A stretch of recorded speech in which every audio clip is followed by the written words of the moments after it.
आइए दोस्तों, आज रंगीली तितली और एक छोटी बच्ची गौरी के मुस्कान की कहानी सुनते हैं। एक छोटे से गांव में एक मासूम बच्ची गौरी रहती थी। उसके पास खेलने के लिए ना तो खिलौने थे और ना ही रंग बिरंगे कपड़े, लेकिन उसके सपनों में हमेशा एक रंगीन दुनिया बसी रहती थी। एक दिन अपने माँ बाप के साथ वह अपने खेत पर गई। उसके माँ बाप अपनी फसल की सिंचाई करने में लगे थे। गौरी खेत में खेल रही थी। खेतों के बीच खेलते हुए अचानक उसके सामने एक बेहद खूबसूरत रंगीन तितली आकर एक सरसों के फूल पर बैठी। उसके पंख सूरज की रोशनी में इंद्रधनुष जैसे चमक रहे थे। गौरी खुशी से दौड़कर उसे पकड़ने लगी।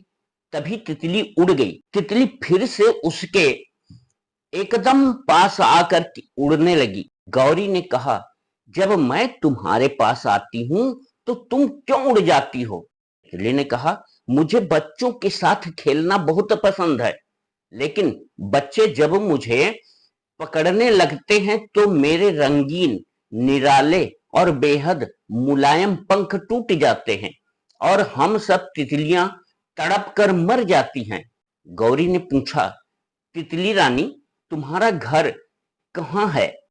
तितली ने बताया, उसका घर परियों के देश में है। गौरी ने तितली से कहा, तितली रानी, क्या तुम रोज मेरे घर के बाहर के आंगन में आकर मेरे साथ खेल सकती हो? तितली ने कहा, मैं तुम्हारा घर नहीं जानती, इसलिए वहां नहीं जा सकती।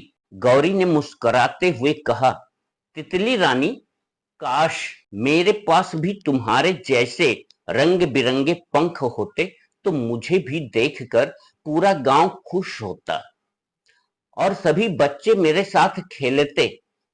क्या तुम मुझे अपने जैसे सुंदर पंख दिला सकती हो? तितली उसकी मासूमियत भरी बातें सुनकर भावुक हो गई और बोली, मैं तो सिर्फ एक दिन की मेहमान हूं, लेकिन तुम्हारे पास तो पूरे जीवन का एक बेहतरीन खजाना है, तुम्हारी मुस्कान। अगर तुम इसे सबके साथ बांटोगी तो तुम्हारा जीवन सबसे रंगीन बन जाएगा। उस दिन से गौरी हर किसी को हंसी खुशी बांटने लगी।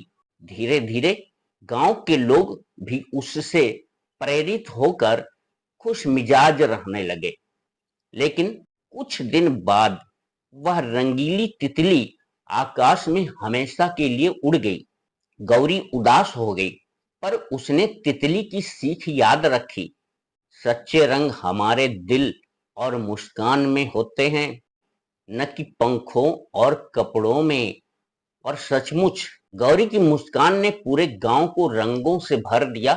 गांव में अब सभी लोग एक दूसरे से प्रेम भाव रखने लगे। दोस्तों, कहानी आपको कैसी लगी? कहानी में क्या क्या कमियां लगी, उसे कमेंट में अवश्य लिख दीजिए। ऐसी ही और भी कहानियां सुनने और देखने के लिए मेरे चैनल स्टोरी किंग RK को सब्सक्राइब कर लीजिए। कहानी को अपने दोस्तों में भी शेयर कर दीजिए। Thank you for watching my story.